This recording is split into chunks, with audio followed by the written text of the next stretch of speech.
It all started as a simple reading of a will, but quickly spiraled into complete chaos. My husband's family had no idea what was coming when they found out I had inherited everything. Victoria, my mother-in-law, practically leapt out of her chair and screamed, "You'll hand over that money to my son." I stood up, calmly reaching for the divorce papers. My lawyer stood across the table and said, "Funny, I was just about to announce my divorce." Mark's face drained of color as the room went silent. I'd never imagined my life would take a turn so dramatic, as though it were ripped from a soap opera script. But here we were, in the thick of it. Let me tell you about Mark. Let's call him Mark. He came from a world of old money, the kind passed down through generations, ensuring his family would never know a day of struggle. He was spoiled, but I didn't mind. Or at least, I didn't think I did, until things began to unravel. His mother, Victoria, was the epitome of entitlement. She had this way of looking at people, especially me, as if we were beneath her. From the very beginning, she made it clear that I was not good enough for her son. But Mark loved me, or so I thought. So I endured her snide remarks, her passive-aggressive digs about my modest upbringing. I should have seen the signs. I should have known that this family was rotten to its core. But I didn't, not until Mark's father, Richard, passed away. That's when everything came crashing down. Richard had always been polite to me, never warm but polite. He was the kind of person who didn't get involved in family drama, but I knew he wasn't blind to it either. He had to have seen how his wife treated me, how his sons were nothing more than spoiled brats. Maybe that's why he did what he did. We gathered at the lawyer's office, a grand room with dark wood furniture, towering bookshelves, and a thick, suffocating atmosphere. Victoria was seated at the head of the table, exuding an air of superiority. Mark sat beside her, tapping his fingers on the polished surface of the table, clearly agitated.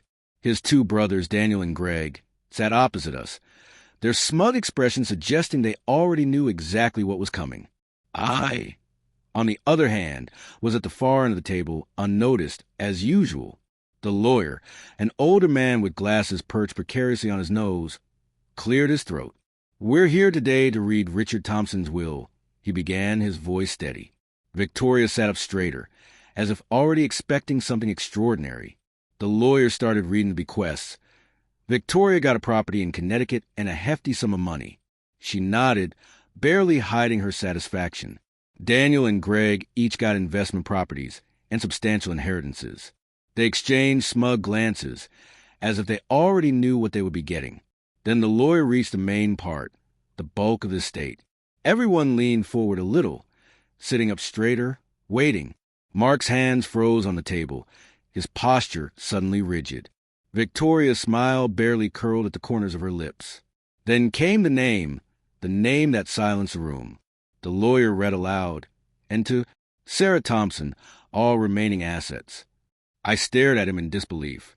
He continued, "Richard Thompson has left his entire estate to his daughter-in-law, Sarah Thompson, including the family estate, all financial holdings, the classic car collection, and the businesses."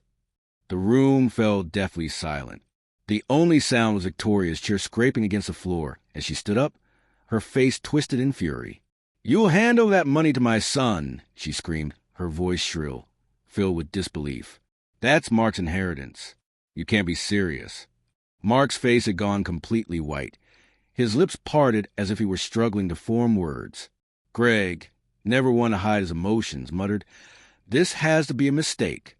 Daniel, on the other hand, leaned forward, eyes narrowed. "Read it again," he snapped at the lawyer. The lawyer adjusted his glasses and repeated, "Richard Thompson has left everything to Sarah Thompson. Not to his sons, not to his wife, but to Sarah Thompson." Victoria looked like she was about to faint. Her face flushed a deep crimson as she sputtered, "This is fraud. It has to be." Mark finally found his voice. He turned to me, his eyes wide with shock.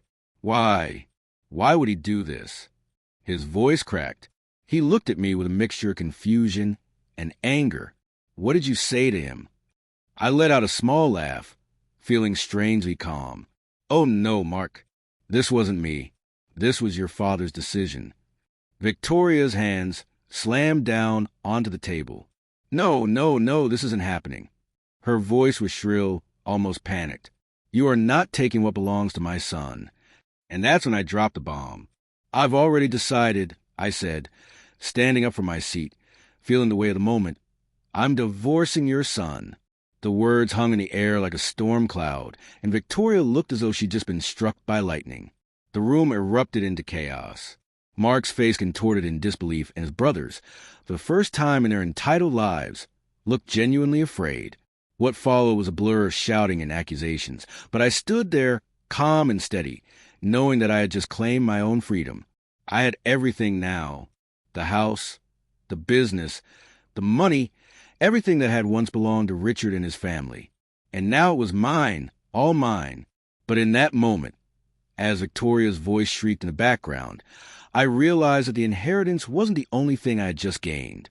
I had gained control of my own life, my own destiny, and it was something that had been long overdue. I stood up slowly, smoothing out the wrinkles in my jacket.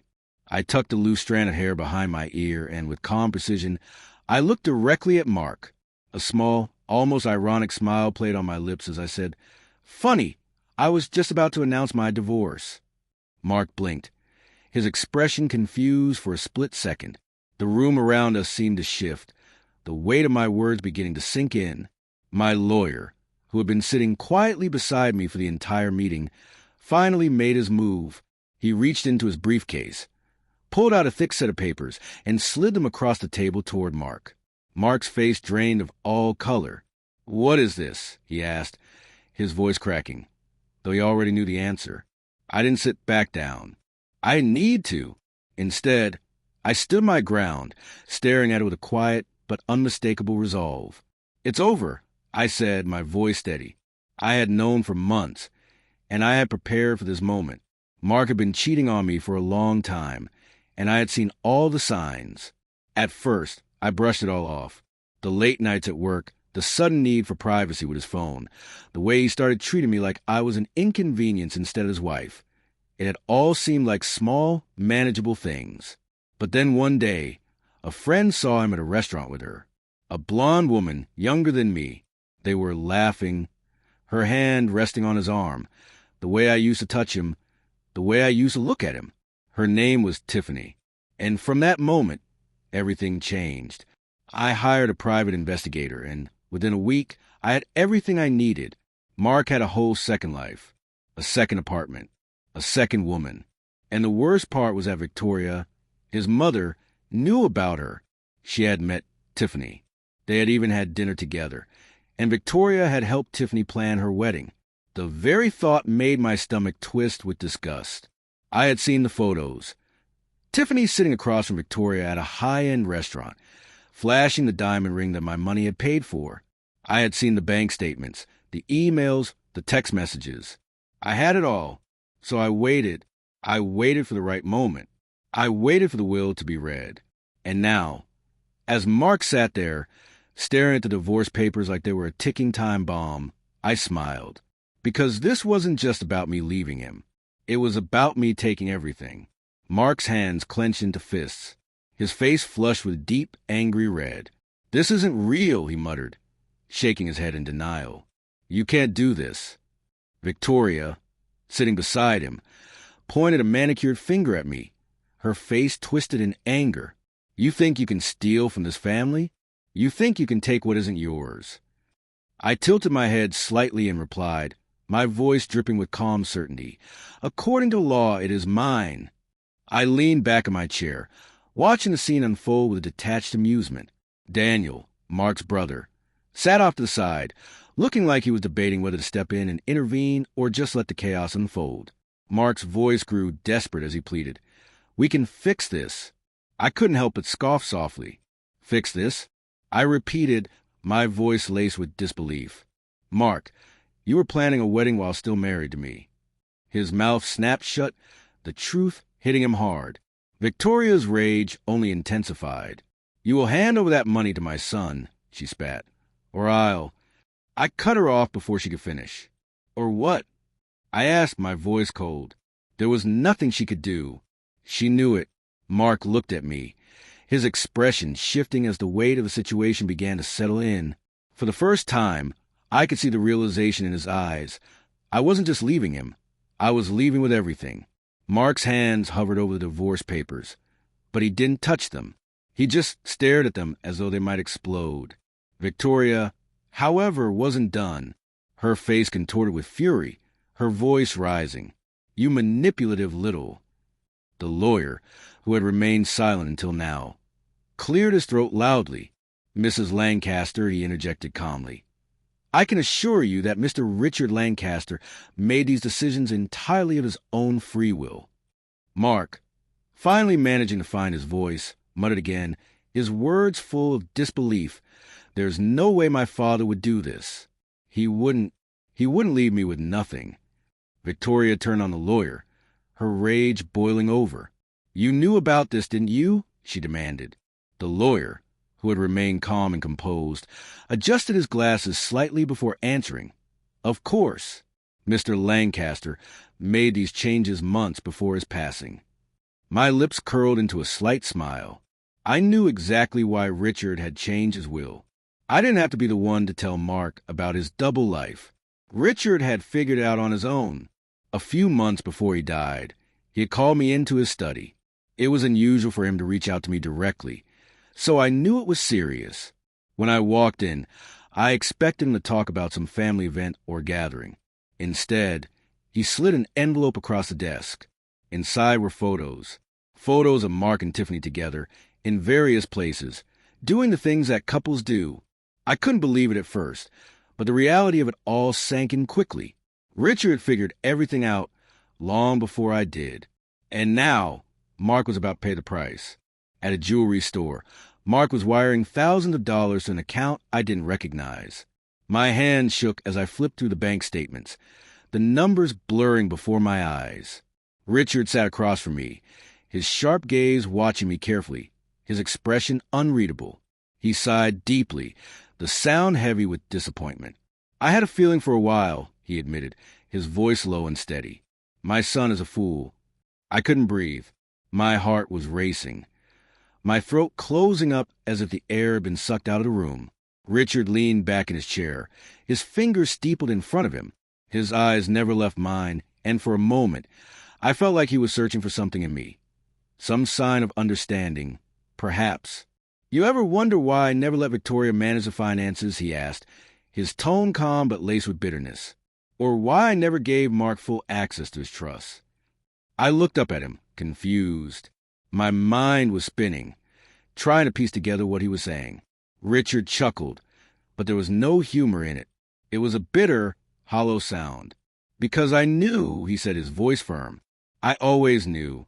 My wife is greedy. My sons are entitled. I had hoped Mark would be different, but he's just like the rest of them." I gripped the envelope in my hands tighter, the edges digging into my palms. My knuckles turned white as I tried to steady myself. "Why are you showing me this?" I asked, my voice barely above a whisper. Richard's expression darkened, his jaw tightening. "Because I'm making changes," he said simply. And he did. That very day, he called his lawyer. I never asked him to leave me everything. I hadn't even considered it. But he did it anyway, because, in his words, I was the only person in the family who wasn't rotten. When the will was read, Mark looked like he was going to pass out. His face was pale, his hands clenched into fists as he stared at the divorce papers in front of him. He still hadn't signed them, even though we'd been separated for months. Victoria, his mother, turned to me, her face twisted in hatred. "You don't deserve a penny of my husband's money," she spat, her voice venomous. I exhaled slowly, forcing myself to remain calm. "Well, Victoria," I said, my voice steady, "the good news is you don't have to worry about your husband's money anymore." I smiled, though it didn't reach my eyes. "Because it's mine." Mark shot up from his seat, his chair screeching against the floor. His whole body was trembling, his face red with anger. "This isn't over," he snarled, his voice shaking. I tilted my head, feigning innocence. "Oh!" He swallowed hard, his eyes darting to his lawyer. "There has to be some way to fight this," he said, desperation creeping into his voice. His lawyer, a man who looked exhausted just by being associated with the Lancasters, sighed heavily. "You signed a prenup," he said flatly. You have no claim to her assets. Mark's jaw locked, his teeth grinding together. Victoria scoffed, her voice dripping with disdain. You're a Lancaster, she said, as if that alone should have been enough to secure his victory. You don't just let some woman take what's rightfully yours. The lawyer cut in before she could continue. It wasn't rightfully his, he said, his tone firm. It was rightfully Richard's, and Richard made his choice. The room fell silent, the tension so thick it was almost suffocating. I could hear Mark's heavy breathing, the sound of his anger and frustration filling the space. I reached for my pen, the movement deliberate and calm. Well, I said, my voice cool and collected. Since we're all here, Mark, go ahead and sign. I tapped the divorce papers in front of him. Make it official. Mark was shaking, his hands trembling as he stared down at the papers. I'm not signing a damn thing, he growled. Victoria clutched his arm, her nails digging into his skin. Don't you dare, she hissed. Greg and Daniel, Mark's brothers, had been watching the scene unfold in silence. Then Greg, who had been oddly quiet up until that point, leaned forward, resting his elbows on the table. His voice was casual, almost too casual, as he spoke. You know, he said, a sly smirk playing on his lips, there might be one way to fight this. I glanced at him, raising an eyebrow. Oh, please, I said, my tone dripping with sarcasm. Enlighten us. Greg's smirk widened. If you were caught cheating, he said, his voice smooth, the prenup could be challenged. My lips parted slightly, and then I curled them into a slow, knowing grin. That's funny, I said, my voice calm but laced with amusement. Greg frowned, his confidence wavering for the first time. What? I reached into my purse, pulling out a thick folder. Without a word, I tossed it onto the table.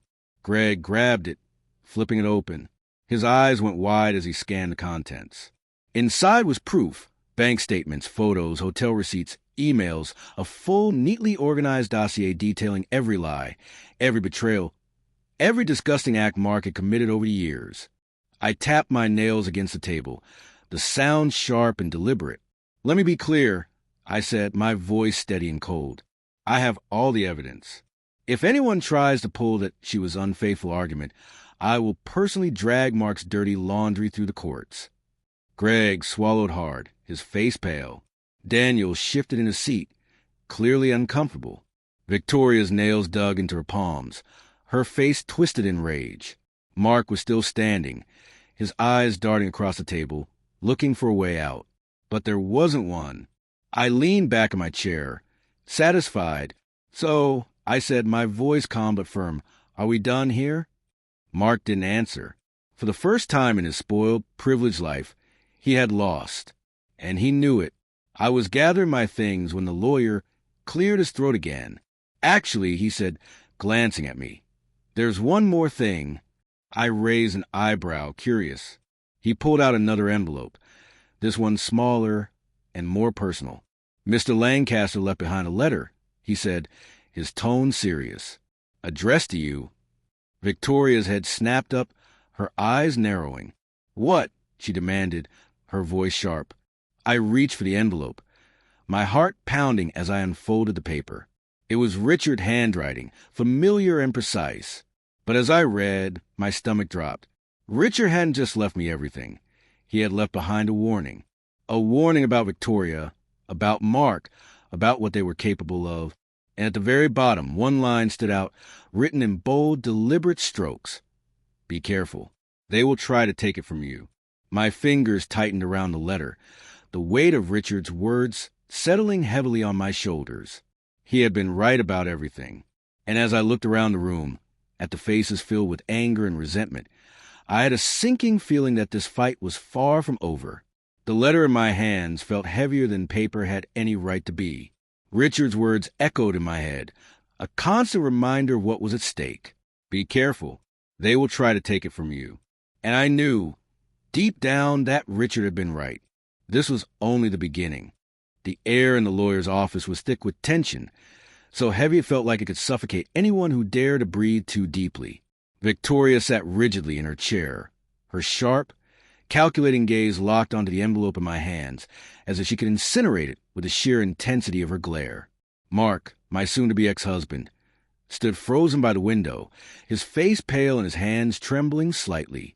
Greg and Daniel, Mark's brothers, leaned forward in their seats, their eyes darting between us, sensing that something explosive was about to happen. And they were right, because Mark, in his infinite stupidity, made the worst decision of his life. He lunged for the envelope. I pulled it back just in time, stepping away from the table with a sharp, deliberate movement. My heart pounded, but I kept my expression calm, my voice steady. "Give me that." Mark hissed, his eyes wild, his desperation palpable. He looked like a man who had just realized he was standing on the edge of a cliff, and the ground beneath him was crumbling. Victoria was already on her feet, her voice cutting through the room like a knife. "It's a forgery," she declared, her tone dripping with disdain. "Richard would never say that. He wouldn't." The lawyer, a weary-looking man in his late 50s, sighed deeply, clearly exhausted by the drama unfolding in his office. "It's real," he said firmly, adjusting his glasses. "Mr. Lancaster gave it to me personally before his passing. If you need verification, I don't need verification." I cut in, my eyes never leaving Victoria's. "I believe him." Victoria's face turned an ugly shade of red, her composure cracking for the first time. "You little," she began, her voice rising, but I held up a hand, silencing her. "Ah, careful now," I said, my tone mocking. "Insulting me won't change the fact that your husband didn't trust you." Her lips pressed into a thin, bloodless line, but her eyes screamed pure, unadulterated hatred. Greg, ever the instigator, chuckled under his breath, clearly enjoying the spectacle. "So," he drawled, leaning back in his chair, "what does it say?" I took a deep breath, my fingers trembling slightly as I unfolded the letter. The room fell silent, every eye fixed on me. I read the most important part aloud, my voice clear and unwavering. "Victoria will never stop. She will manipulate, lie, and destroy to get what she wants. Mark is weak. He will let her do it. Be ready." The silence that followed was deafening. Mark swallowed hard, his atoms apple-bobbing as he struggled to find his voice. That's not true," he stammered, his words hollow, unconvincing. I scoffed, my gaze narrowing. "Really? Because you just tried to grab it out of my hands like a thief." Victoria recovered quickly, her mask of composure slipping back into place. "Richard was confused," she said, her voice cold and dismissive. "He wasn't thinking straight when he wrote that. He wasn't himself." The lawyer shook his head, his patience clearly wearing thin. Mr. Lancaster had all his mental faculties when he made these changes. He was clear, rational, and fully aware of what he was doing. Victoria's mouth opened, then closed, her arguments evaporating in the face of the lawyer's firm declaration. But Mark, ever the fool, wasn't done embarrassing himself. He slammed his fist on the table, the sound echoing through the room. "This is bullshit," he shouted, his voice cracking. "My father wouldn't do this to me. To us." I turned to him, my voice eerily calm. "Your father knew about Tiffany," I said, watching as his face drained the color. "He knew about the secret apartment. He knew about the wedding you were planning behind my back." Mark flinched, his hands curling into fists. Victoria shot him a sharp look, her eyes narrowing. "Wedding," she repeated, her voice icy. "What is she talking about?" I turned to her with a smirk, savoring the moment. "You didn't think your son was just cheating, did you?" I let out a humorless laugh. No. He was planning a whole new life without me." Victoria blinked, her breathing becoming uneven. She turned back to Mark, her voice sharp and demanding. "What is she talking about?" Mark refused to meet her gaze, his shoulders hunching as if he could somehow make himself smaller, invisible. Victoria's nostrils flared, her hands clenching into fists. "You told me the wedding planning was for a business associate," she said, her voice low and dangerous. The tension in the room snapped. Greg let out a low whistle, clearly enjoying the drama, while Daniel muttered, "Damn," under his breath. Victoria's jaw twitched, her composure slipping once more. You lied to me, she said, her voice trembling with barely contained rage. I did all this for you. I protected you. I covered for you. And you lied to me. Mark, ever the idiot, tried to defend himself. Tiffany was, he stammered, but Victoria cut him off. You humiliated me, she said, her voice cold and final. Her gaze flicked to me, and for the first time in years, there was something new in her eyes. Defeat. Because she had lost. She had spent years treating me like I was worthless, like I wasn't good enough for her precious son. And now I had everything and she had nothing. Mark's shoulders slumped, his whole body sagging as if the reality of the situation had finally crashed over him. Victoria didn't even look at him anymore.